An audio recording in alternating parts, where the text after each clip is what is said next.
If you guys are looking for a cheap and reliable way to gain your FIFA 23 Ultimate Team coins, then please head over to fifacoin.com. Link will be in the description. And don't forget to use my code Martin for a 5% discount. Hi guys, Martin88 here, and welcome back to another FIFA 23 video. And today, I thought I would chuck my opinion of FIFA 23 into the ring. So that's exactly what we are going to do today. So, obviously, this is one of these videos where I want comments. I want to know how you guys feel about FIFA 23 this year. We're going to have a little talk about like the transfer market, the gameplay, the game modes, little section for esports. Won't go on forever, but just a little overview of what I'm thinking. So, overall, for me, this is just a complete copy and paste from last year. My overriding feeling is that EA don't really care about FIFA 23 this year because of their separation with FIFA. Next year, they are putting every ounce of effort they've got into their game next year, which I think is going to be called EA Sports FC. Which is a shame. I don't exactly know what their thinking is on some of these things. Like, because it also seems like they're deliberately trying to make things worse in a way. I don't know. But let's start off with game modes.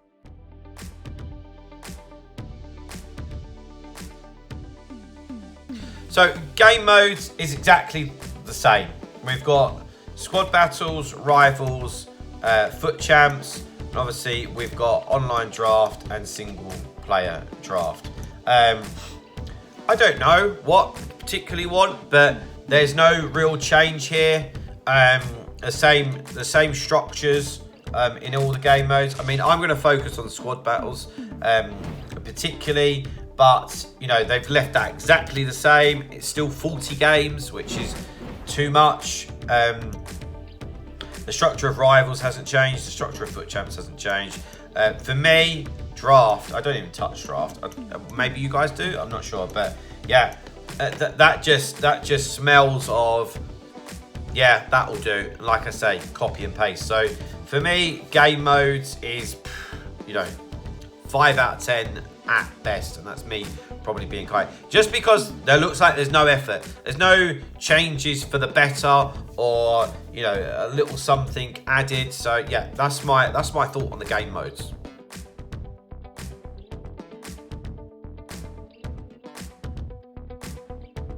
Right, moving on from the game modes is rewards, right?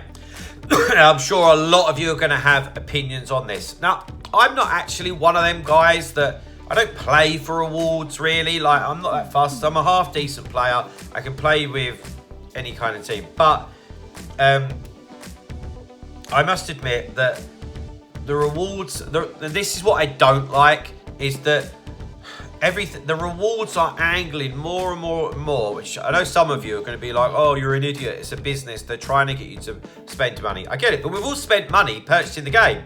Like, I brought the version that was like 90 quid, but the rewards aren't very rewarding. So if we take squad battles for an example, I know there's a lot of you that watch me that obviously play squad battles. So you could play all 40 games. You're not going to get in the top 200 because it's full of people that are cheating this year. And if you're still one of the people that think I'm talking nonsense, honestly, I'm not. You're going to get 2 rare players packs and 26,000 coins. So I reckon that, you've got 24 players there. You'll be lucky if you're scraping about 50,000 coins from 13 hours of gameplay. Division rivals rewards are exactly the same. Although if we have a quick look, I started my rivals grind only a couple of weeks ago. But let's have a look. So this doesn't matter that it's Division 4. So for the tradable ones, you get a mega pack, right? But they obviously want us to take the untradables. They don't want us to have. If you want tradable stuff, you go and buy points. I did a video about draft earlier on in the year as well. It's barely even worth it. It's barely even worth it. And we're going to have a look into the transfer market next, and I'll show you exactly why. So again, for me, and I'm sure you lot will agree on this, for somebody that really cares about the rewards, it's a big fat no as well, failure. So let's have a look at the transfer market now.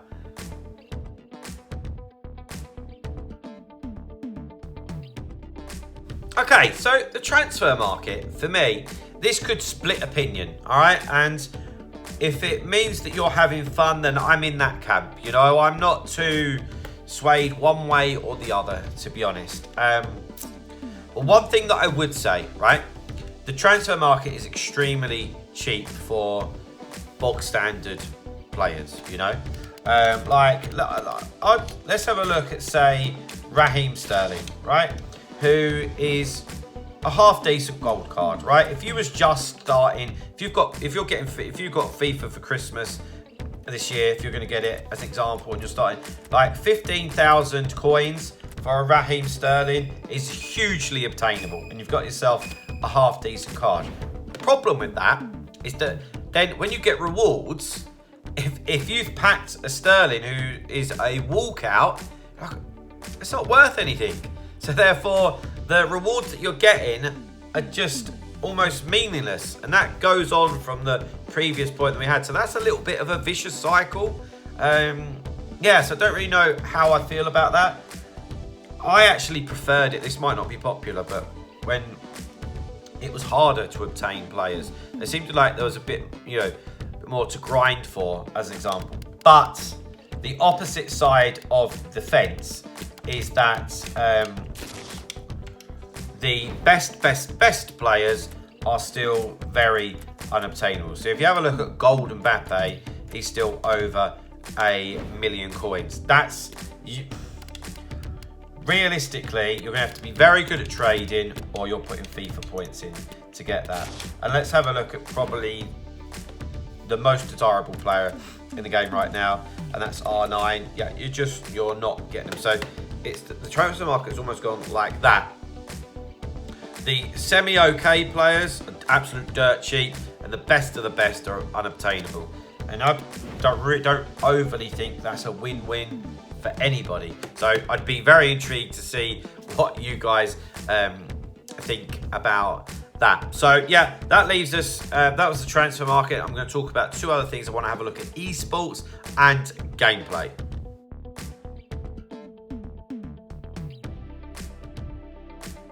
So esports, this might be something that some of you guys don't particularly follow. I do. I've always had quite a keen interest in the esports scene and things, but it's still a part of the game, whether you follow it or not, to be honest. And the way that they qualify is, as you can see on the screen, is through rivals. They have to get a certain score within rivals, but I don't know. I don't really think that's a great way of doing it. I'm disappointed with the esports scene as a whole. Like, this is football. Like, the most popular game in the world, no matter where you come from, you can't deny that worldwide football is the most popular game. I'd love to see it on a bigger stage, but the gameplay, which we go into in a minute, doesn't entice people to necessarily watch, and plus it's not really, it's all half-hearted. They don't promote it enough. It's not in the right places. You have the E-Premier League that's on Sky Sports, and then that's about it. I mean, I'm a FIFA content creator, and I'm quite into esports, and I don't watch it. You have to really search for it. I know that there's events on, because I know some pro players that are doing them, but yeah, like, again, I think the overall message, without me rambling too much, what I feel like I just have, is that it just smells of that'll do, like, which is a shame, because we all love football, which is why we play FIFA. Ultimately, like, this game could get even worse, and I'll still play, because football is my life. It always has been, and you know, I enjoy trying to replicate stuff in the game, which I think a lot of you guys do as well. But yeah, overall, I just feel like that is disappointing as well.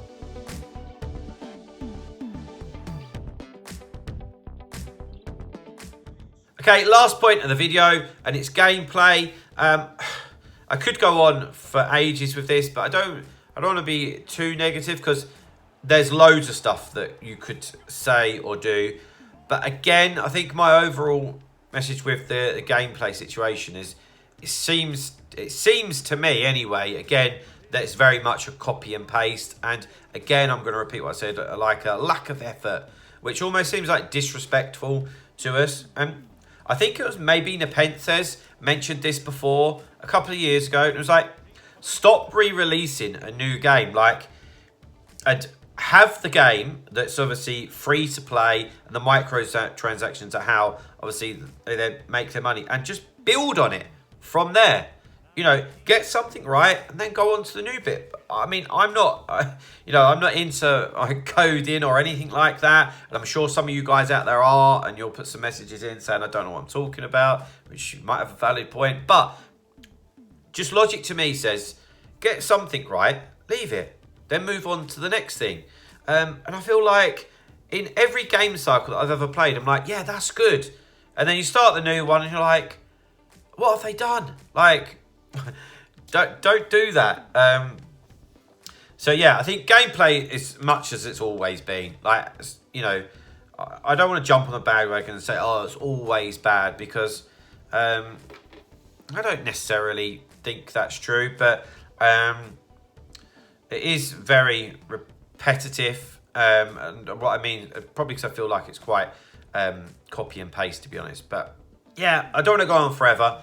But I think you can probably tell that overall, my thoughts are a bit of disappointment, if I'm being honest. So, yeah, would love to hear what you guys really think. Are you still playing the game? I presume if you're watching, you probably are.